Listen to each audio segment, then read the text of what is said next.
right. Today is session 8. Can you believe it? We have this one and then 2 more, and then we are wrapping up our series. I was telling somebody the other day how much I've enjoyed doing this. Some people think that it's a lot of work in preparing, and there is work that goes into it, but it's really fun. So that's exciting for me because it's never like a drudgery, like, oh, I got to show up to that thing. It's fun. So that's good. So why don't we pray? Father, thank you that your showing up for us isn't a drudgery either. Thanks that you love us and you love to spend time with us. And I pray that you would continue to show each of these women how much you love them and how you are constantly watching them and listening to them, and you tune your ear towards them and lift up your countenance and just love when they come to you with everything. And I thank you. I pray that we would grow and more dependent on you, and more in this place of knowing you and sweetness in relationship with you. Thanks in Jesus' name. Amen. All right, so today's topic is, what do I do with myself? I thought that was kind of funny, thinking through it, because it sounds sort of strange, but I think a lot of times it's quite confusing when we've talked about flesh patterns and some of the icky stuff, right, that we've got from the past that we like to leave hanging around, and that often influences what we're doing. And yet we're supposed to love others as we love ourselves, which gets a little confusing if you don't love yourself, by the way, because that, how are you going to love others? Well, you're probably not. But there's also this place, and I know I'm a broken record, but it's the only way. So I'm going to keep being a broken record, is that I believe the only way to know what to do with myself is when I see myself through Jesus' eyes, through what he sees. Because then it's not, I think often we look at people who are super self-righteous, and I've been there, done that. And we get real arrogant, and we think that we're just awesome, and we get all the rules right, and look at me, I'm Supergirl. And yet that's not what we're looking for. And so then often we shy away from that and go the opposite direction. And then we're this cowering sort of false humility. I'm worthless, I'm nothing, I'm this. And I think that the happy medium is more what God's calling us to. And that's what I kind of call God confidence. And so it's assuming the position that he's already given us. We don't have to earn the position. We don't have to fight for it. We don't have to prove that we deserve it. We just have to walk into it. And it's sort of like if someone says, hey, you're now Queen of England, and you don't have to do anything, you're just queen. That's what we've done. We've decided to make you queen. And all you do is you assume the throne, right? You just walk into it. And I think that that's what is so confusing to us, because we have to work for so much. We have to fight and scratch and crawl and, and what God is saying is, no, you are all, this is your position already. Why? Because I fought and died and scratched and crawled, to be here and to woo you to be here with me. And so instead of trying to line up all our perfect choices throughout life and get everything in a straight line, and we just go from here to heaven and boom, we did it right. And we look back and we say, look, I didn't fail at all. No, that's not the point. But it's also not to drag your way through it, assuming that you're a worthless, hopeless failure all the time. Neither one of those is good, right? And so my emotions often want to tell me, and I've heard people say this a lot, that I don't deserve love, or I am not worth anything, or I don't have value. Why? Well, usually it's based on what I've produced or haven't, what my definition of success is, and whether or not I've achieved that.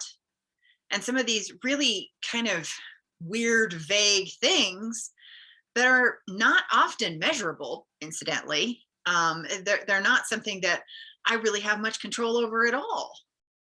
And so this whole idea that that God's intention for me is to make him proud, sort of, because I've worked really hard, I find that that is super poisonous.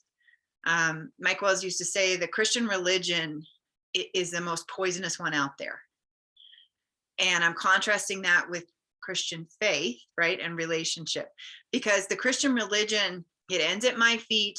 I've got to make God happy. I better do right. Don't do this, do this, all this whole mess. And it just encourages the flesh. It just takes over, because now we're measuring ourselves by this expectation that we've set for ourselves, thinking we can achieve it, instead of accepting the position he has already bestowed on us. And so this is where my emotions want to tell me, you failed. You're probably a worthless, hopeless failure. What's the point? Right?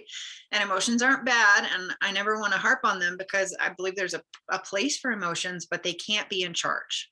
If they're in charge, we're a runaway train, right? And there's no driver. It's really bad. And so we end up in the ditch and we don't know how we got there. So we lead emotions with truth. And often this position that we're assuming is not something that will feel right.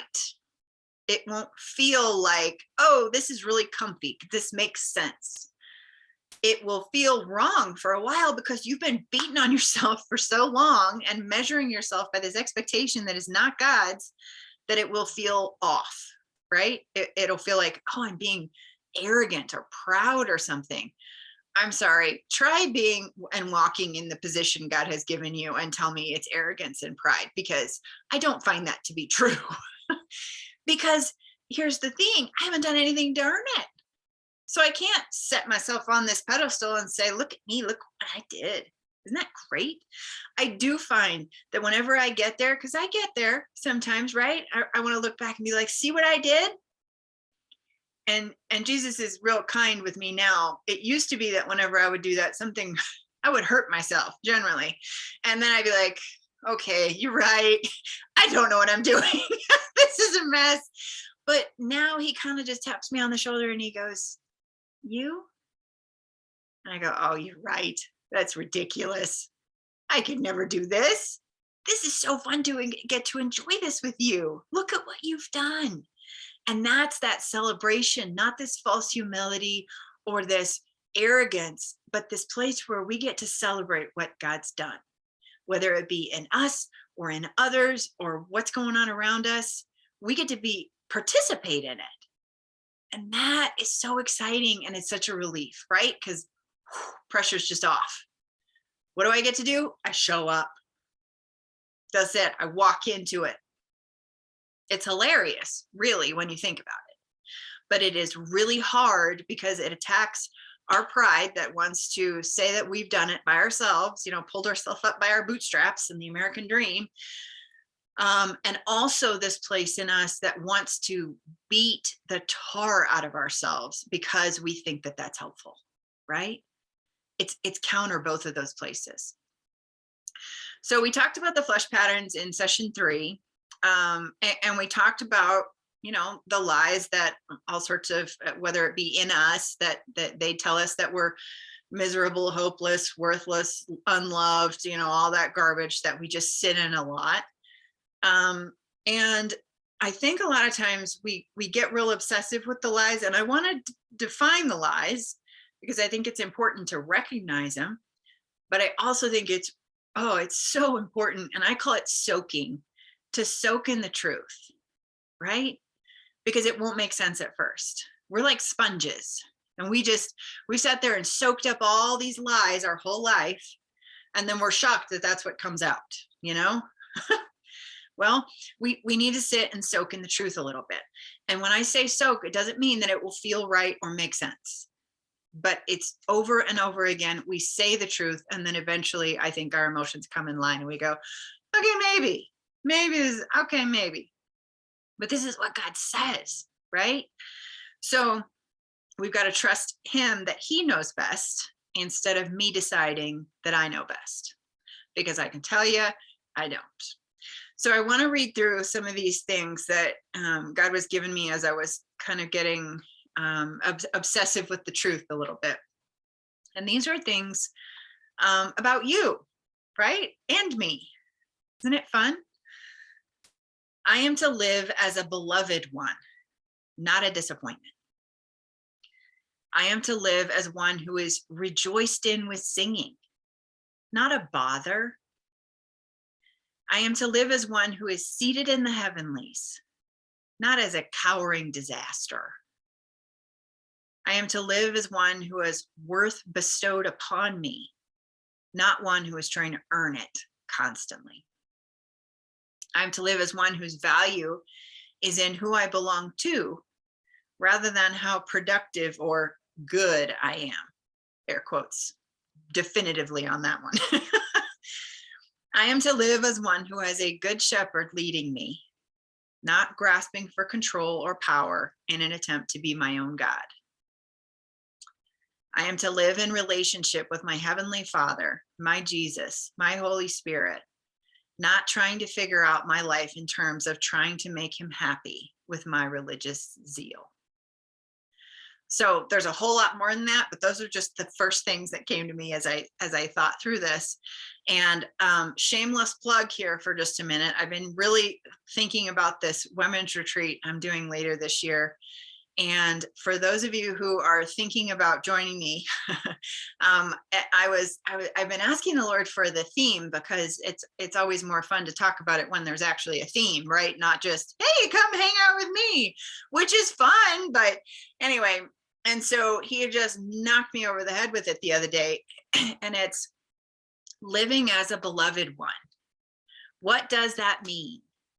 Because I encounter so many people, especially women, who have no idea. I didn't know. I thought that I was, oh man, it was a whole big mess. And so I want to really dive into, what does it mean to live as a beloved one, as a beloved child, as a lover of God, all those things. And so all this stuff we're talking about here, that's what we're going to do in the women's retreat. So join us in November. All right, John 17:3, and I've quoted this so many times, and I'm going to do it again.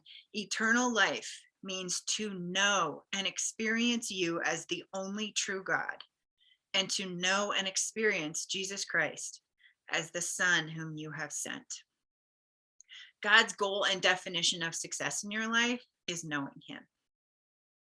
It's not doing it perfectly. It's not avoiding all the stupid stuff. It's not never making a mistake. It's knowing him. Do you know that I think I know him through my mistakes often more than I do through my successes, quote unquote? A lot of times it's when I just make a huge mess of things that's when I come and I don't know what to do with this. And he goes, finally, let's chat. I'm going to tell you. And I'm going to put this so deeply in you that you will never, ever, ever wonder about this again. That was what he did with his love for me.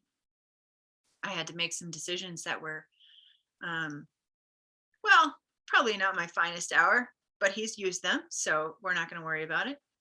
But I can tell you that those were the days that solidified in my heart to the core that I was loved by him, and not because of something I did right. I was just loved. And I can remember that feeling of just sitting in it and going, but I don't deserve it.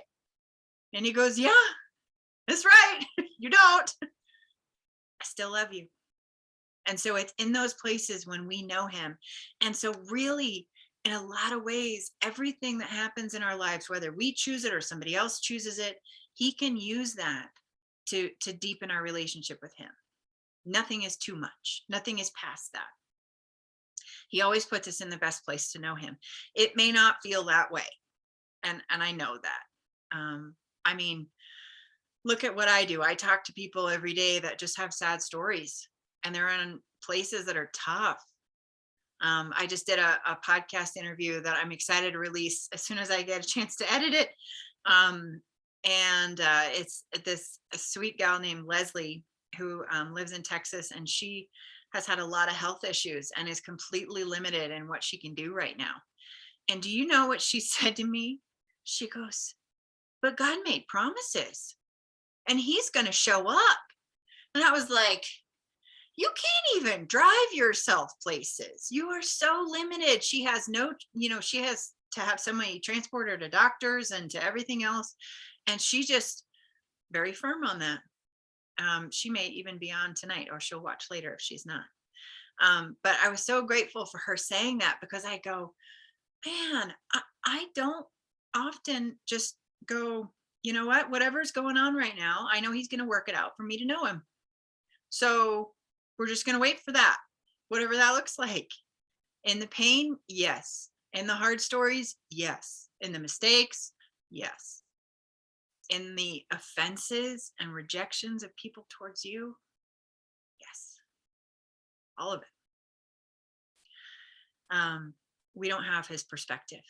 We don't see the long term.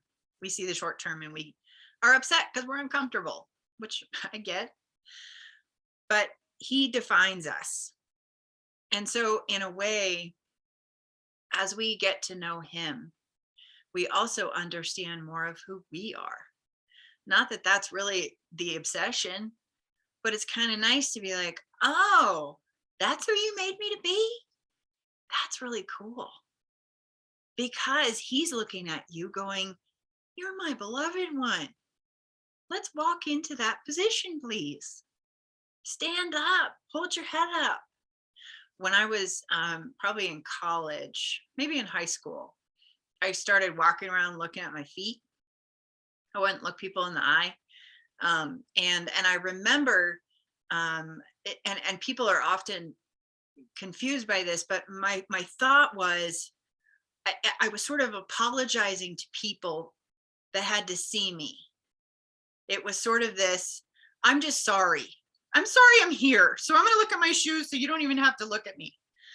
And that was the perspective of me that I had.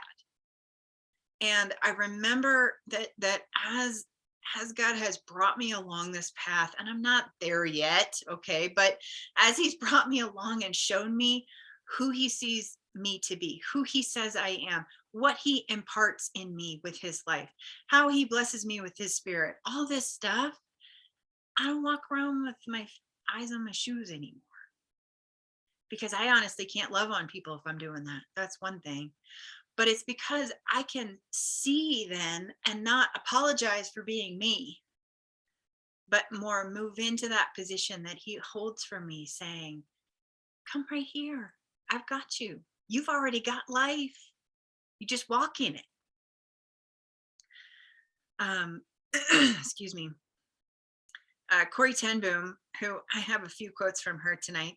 I love Corrie ten Boom, mostly because so for those of you who don't know, Corrie ten Boom was a woman who was in Auschwitz during World War II. She hid Jews in her little house with her dad and her sister. And she was not, I used to always think of her in her 20s, when all this happened.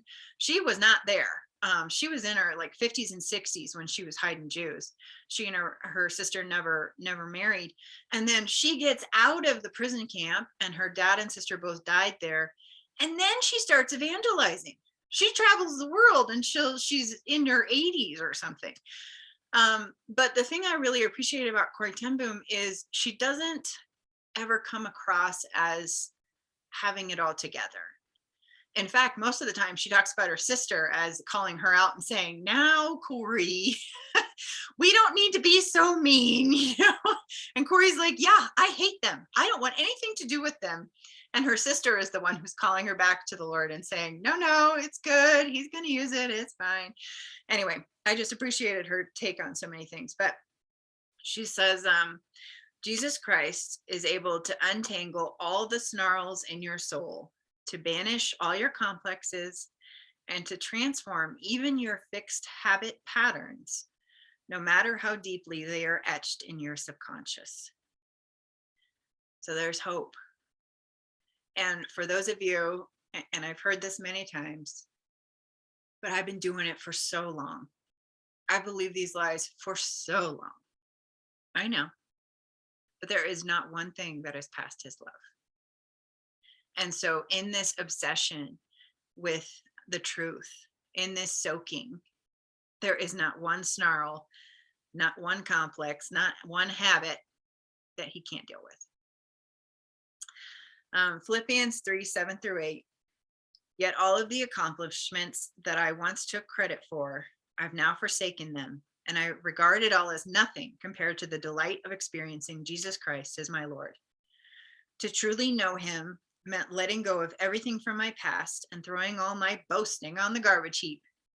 It's all like a pile of manure to me now, so that I may be enriched in the reality of knowing Jesus Christ and embrace him as Lord in all of his greatness.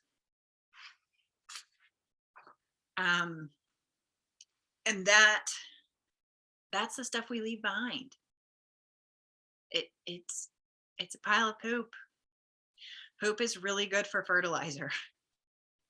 And that's what, I think he's growing stuff in the poop, but we don't want to get real obsessive with it, right? And dig around in it. When I put compost or manure in my garden, I turn it, I mix it in, and then I don't touch it anymore. Wash my hands, And often what we want to do is go back and dig in and dig in and dig in and dig in, thinking that's going to help. It's not. We got to let it be and let it grow. And so he's the one who's growing this stuff out of our poop. So what's my purpose? A lot of the classic Christian response is to glorify God, right? Well, what does that mean? How is God glorified? And this is what I thought.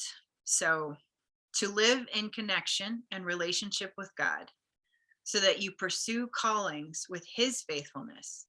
You love others with love pouring out from his love. You tune your heart towards the sweetness of his voice.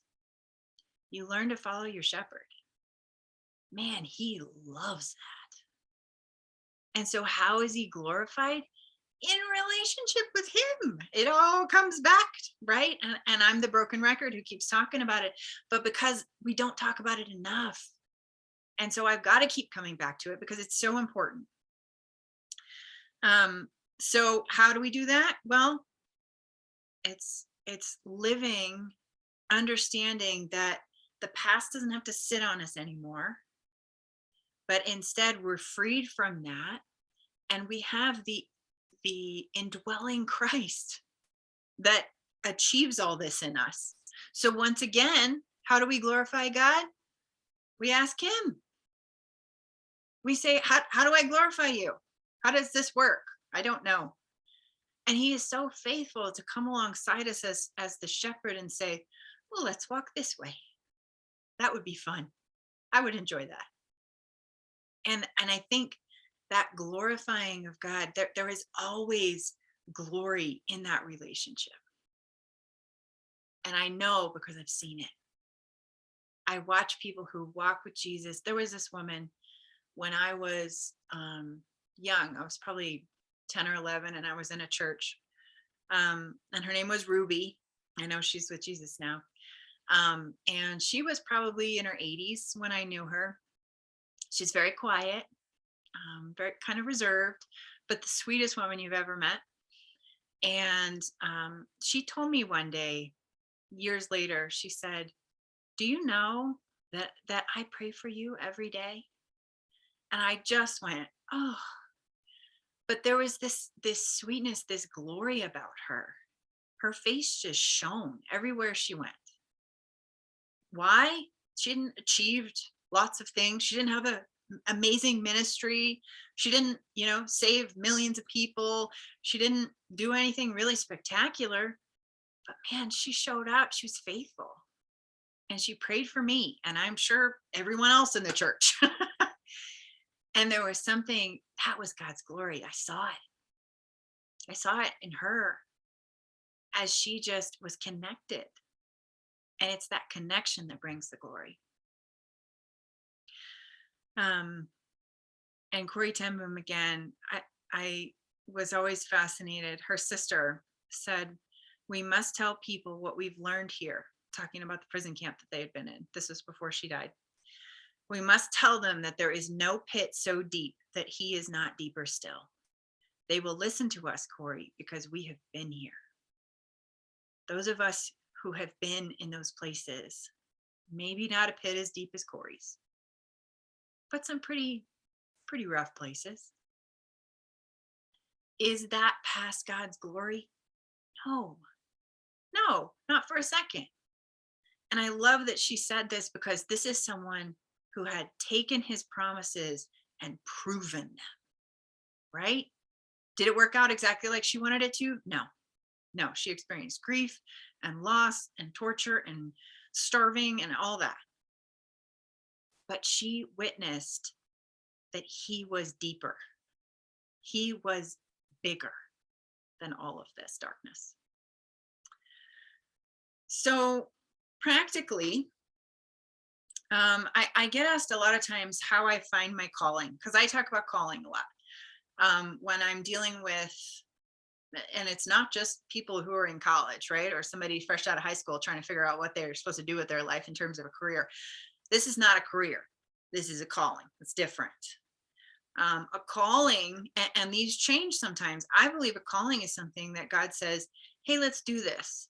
Let's do this right now." And the calling today may be different than tomorrow.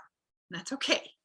But how do I find it? I actually said many college students, I wish that they had a course in college or even just like an afternoon where they would talk about living in a way that makes sense. Because you think about getting out of college, I don't know about you, but I mean, I pulled all nighters. I wasn't sleeping well. I wasn't eating well. I was overcommitted and overworked. I was just a mess. And I had a girl the other day who had graduated. She had gotten her master's and she was doing her job. And she's like, "Now what?" And I'm like, "Basically, you just rinse and repeat. Like, this is just what you do now. You just keep working. You just keep showing up. There's no like graduation day. There's no end of the semester. There's no summer vacation. None of that is applicable anymore." And I feel like we need to teach college students how to live in a way that makes sense as they get out, that's sustainable, because this way of living is not. Um, so when you're looking at your calling, and I talk about being called to people, being called to a job sometimes, but not always, being called to a place. But what's important in that is that God's will, and everybody gets all hung up on God's will. God's will to me is not a person, place, or thing. This is a Mikeism. It is a heart tuned towards God. We're just going, okay, what are we doing today? What are we doing today? And tomorrow I'll ask the same thing. And so today, my calling was different than I expected it to be. I woke up and my daughter was sick.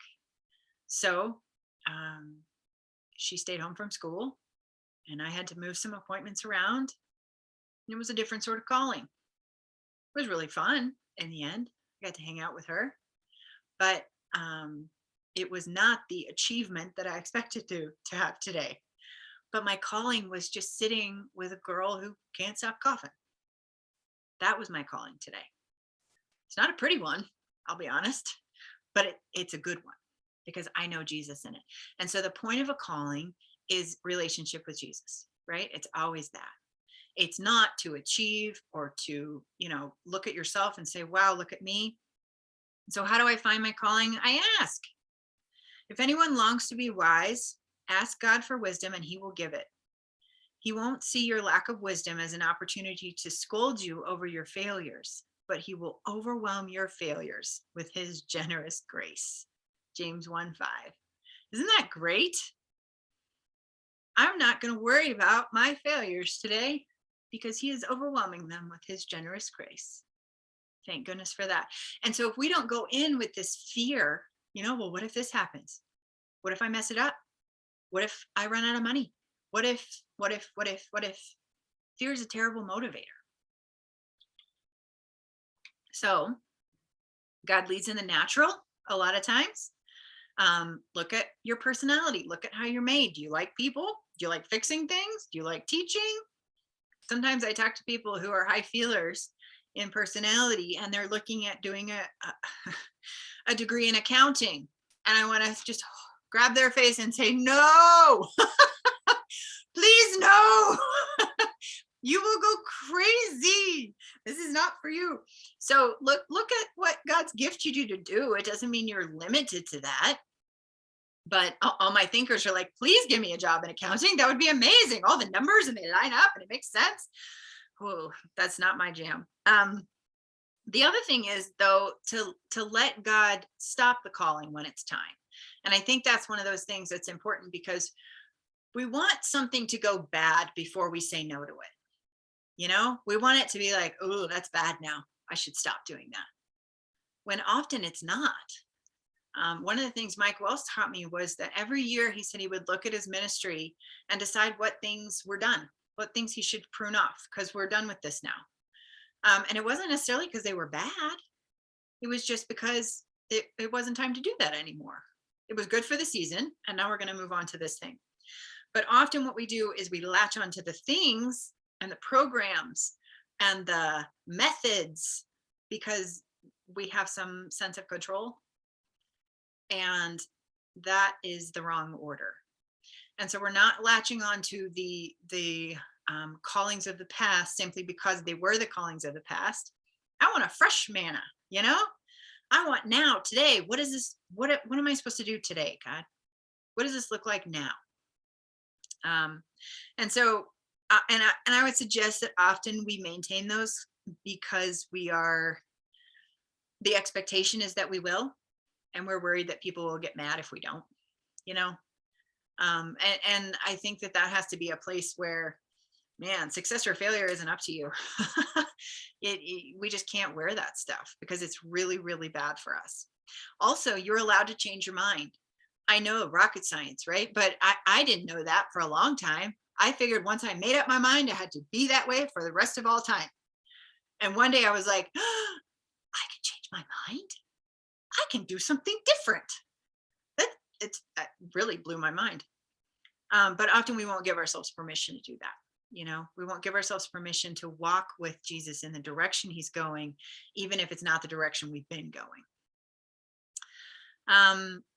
He's involved in the details, but the order has got to be right. So first we turn towards him and the rest follows. So then how do you stand faithful in the calling? That's the other side of it, right? We need to prune off the things he's not calling us to anymore, but there's a whole lot of things we'd love to get rid of that maybe he's asking us to be faithful in. That's a tough one. I think first off, we have to understand that our approval comes from him and him alone. And so it doesn't really matter what everyone else thinks, because again, success or failure isn't up to you because it's his work, right? It's his provision. It's his strength. It's his, all of his stuff. And so I get to show up and enjoy it, but I don't need to take it on and decide that it's all about me. This is a story I've told before, so some of you have probably heard it, but I remember at one point waiting for an encouraging email because I was having a bad day. And I just wanted just one encouraging email, just one. And he finally brought one. And I was like, yay, this is great.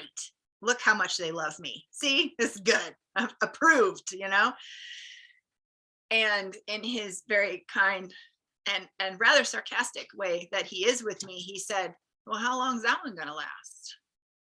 And I was like, honestly, probably 10 minutes. And then I'm going to need another one, because it becomes this addiction when we're addicted to someone's approval or what they think of what we're doing, or someone telling us that we're doing a good job. We are going to be all over the place on their roller coaster of emotion. And so instead it has to be, thanks for that encouraging email, Lord, but my approval comes from you. Doesn't mean we can't enjoy it, but we can't depend on it, because that place, that approval has got to be him. He provides everything you need. So you just show up. The other thing is learning contentedness, I think. When the callings are hard, I don't want to be content. Frankly, I want to run away. and find something else. My coping mechanisms back when I was in high school and college was to run away. And when I say run away, I mean like move to a different state often, to a different country actually once too. And so I would just pack up all my stuff in my little Honda and beat it for somewhere else. Leave all these problems here, that was going to fix it. It didn't. But there's often this idea that if I just find another person or a different place, or I get new problems or something, then I'll be content. But it's not really how it works, huh? So Philippians 4:12-13, I know what it means to lack, and I know what it means to experience overwhelming abundance. For I'm trained in the secret of overcoming all things, whether in fullness or in hunger. And I find that the strength of Christ's explosive power infuses me to conquer every difficulty, even staying faithful in a calling that I don't want. And so as I come up against some of these things, I look to him and I ask him if this is where I'm still supposed to be, number one, because if he's giving me an exit, I'm out. And if not, then okay, I want contentedness then.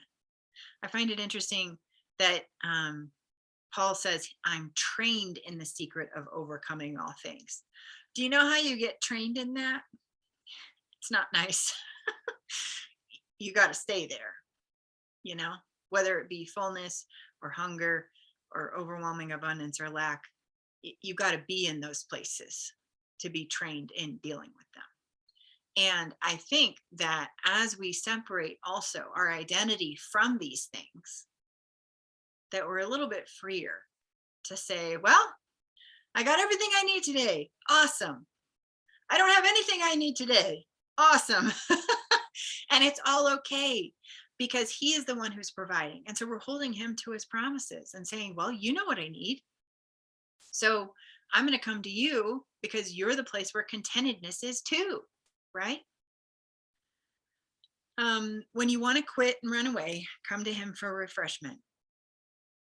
I think that's an important one. There's a lot of relationships, jobs, all sorts of things we would just like to throw in the towel, because they're hard and we're still showing up and we're kind of sick of it.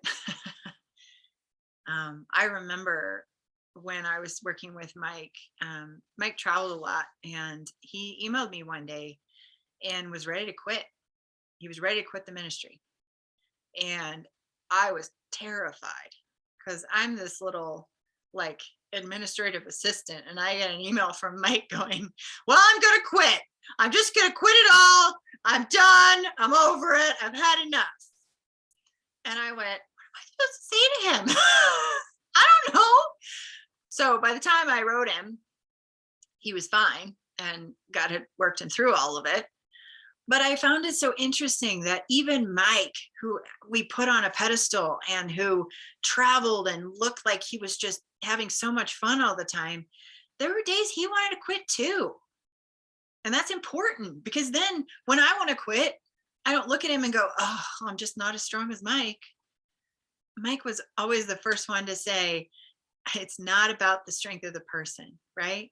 It's a weak man with a big God. So it's okay to run to him for refreshment, right? And to say, dude, I'm kind of sick of this. We don't have to complain all the time, but we can a little, and be honest about it. And it's okay to take a break. I was telling somebody that recently. I don't know if you guys have ever seen What About Bob?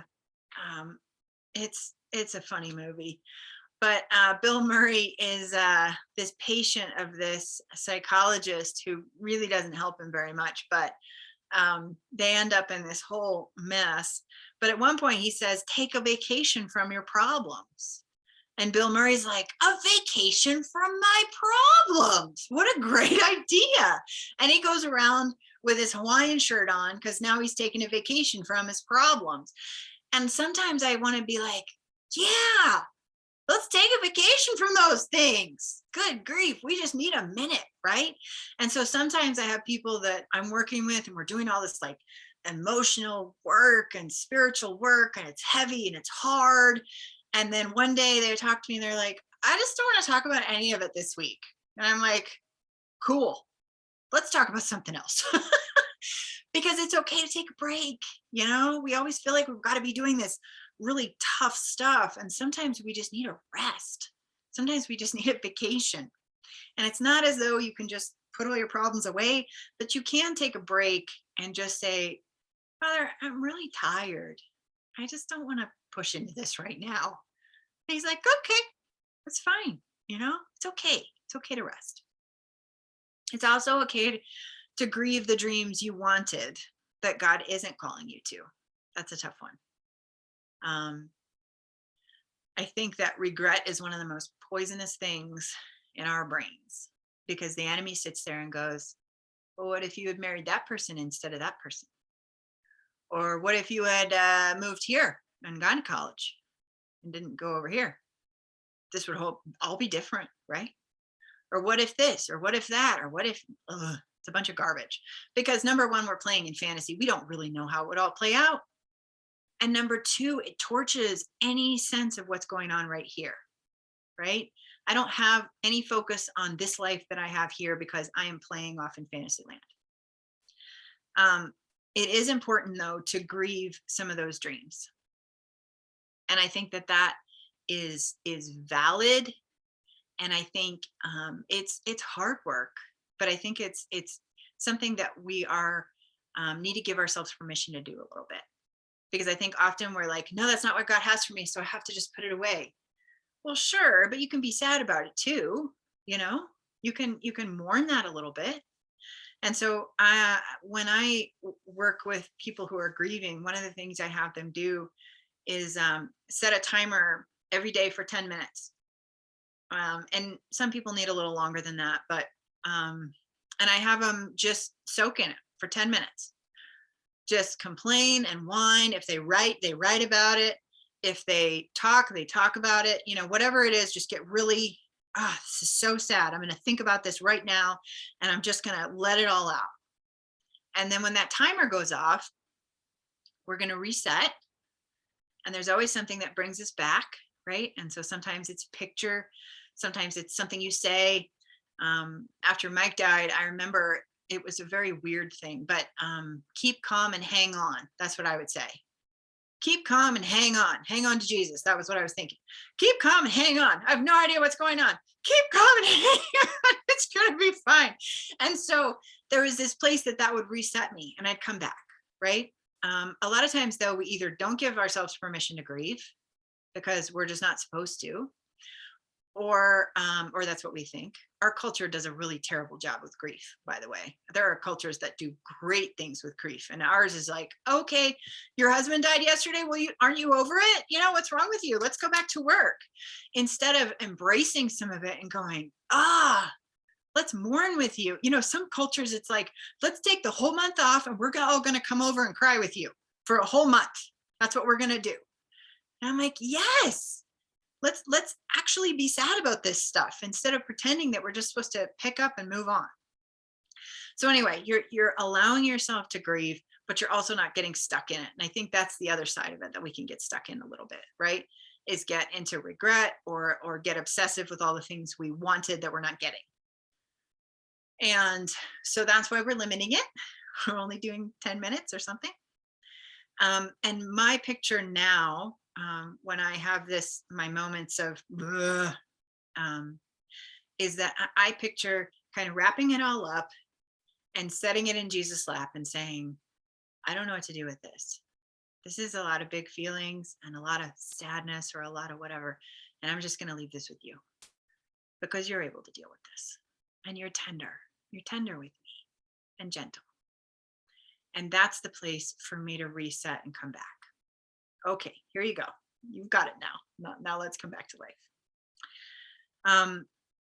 Remember also that the goal isn't to do everything you ever wanted in this life. We're not bucket list people, guys.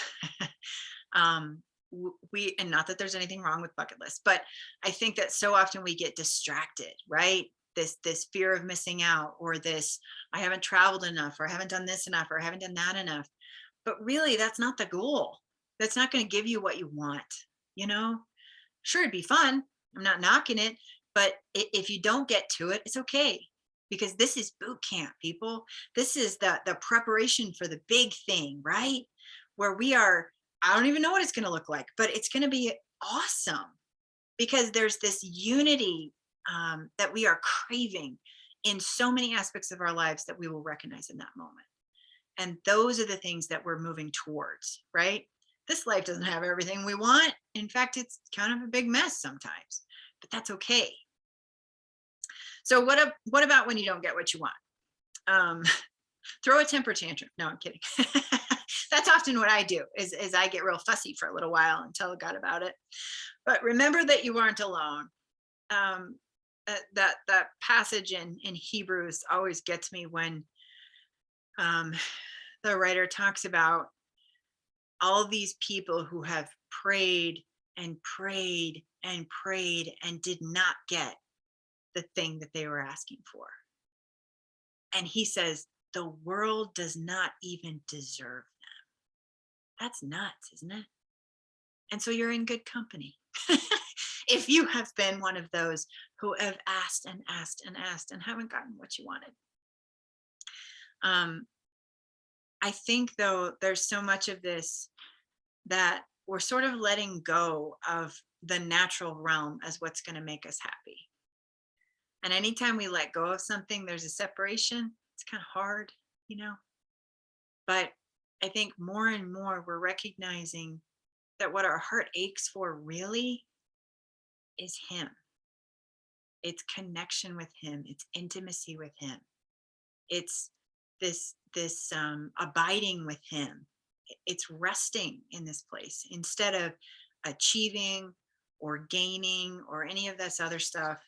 And I'm not saying, don't have relationship now, but I think that the more important thing is often the intangible, the stuff we can't see, and so we're really pushing into that. And I do think sometimes in those places, it's really hard to let go of that. God, I wanted this so badly, and you didn't give it to me. And sometimes there's no chance of giving it to it's a parent that you wanted some sense of connection or restoration with, and they're gone, and you can never have it on this side of heaven. That's tough. But that doesn't mean that that's a place that then you go into either, well, you can be angry about it if you want, but really at the end of it, you look at it and you go, but God could have intervened and He didn't. Why? I don't know. But I know He's working me towards this place of knowing Him. And so if this is part of it, then I'm going to let go of this natural realm and move more and more into the spiritual nature that is going to last, right? And that's the part that I want to invest in. Hebrews 12:1-2. As for us, we have all of these great witnesses who encircle us like clouds. So we must let go of every wound that has pierced us and the sin we so easily fall into.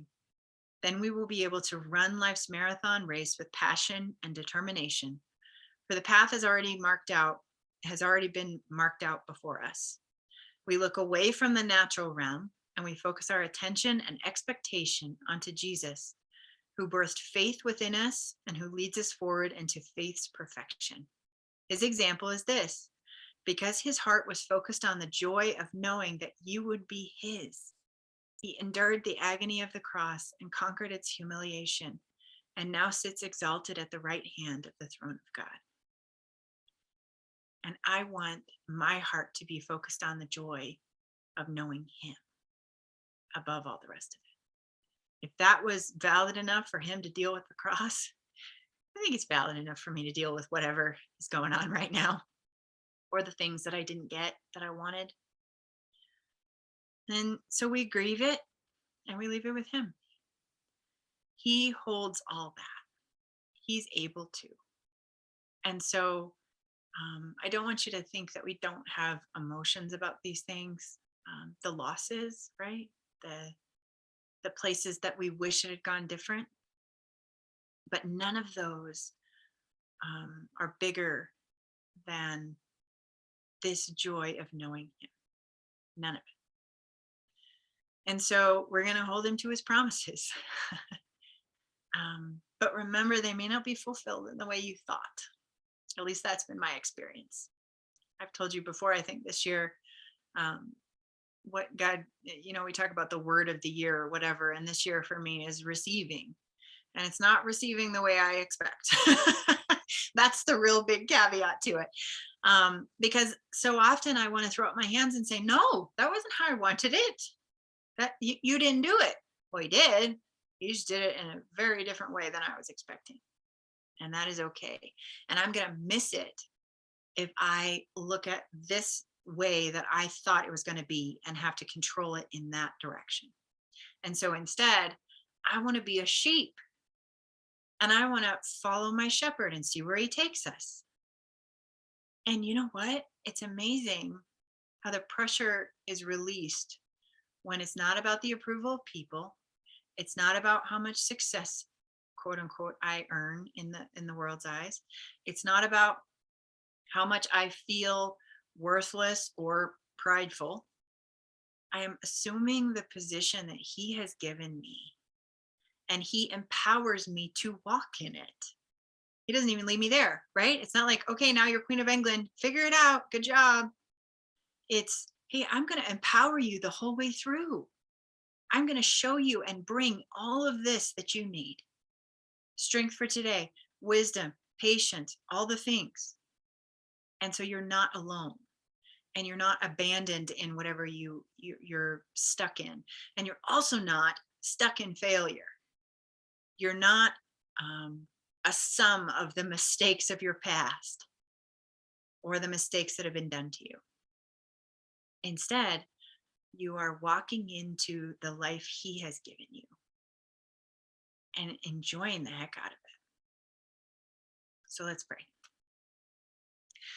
Father, I thank you for this place, this joy that you had in us, to the point that you were willing to suffer and be humiliated and go through all this because you enjoyed us so much, and you love us, and you want us to walk in this place where we can be one with you and to grow more and more in this place of knowing you and assuming the role that you have already provided for us.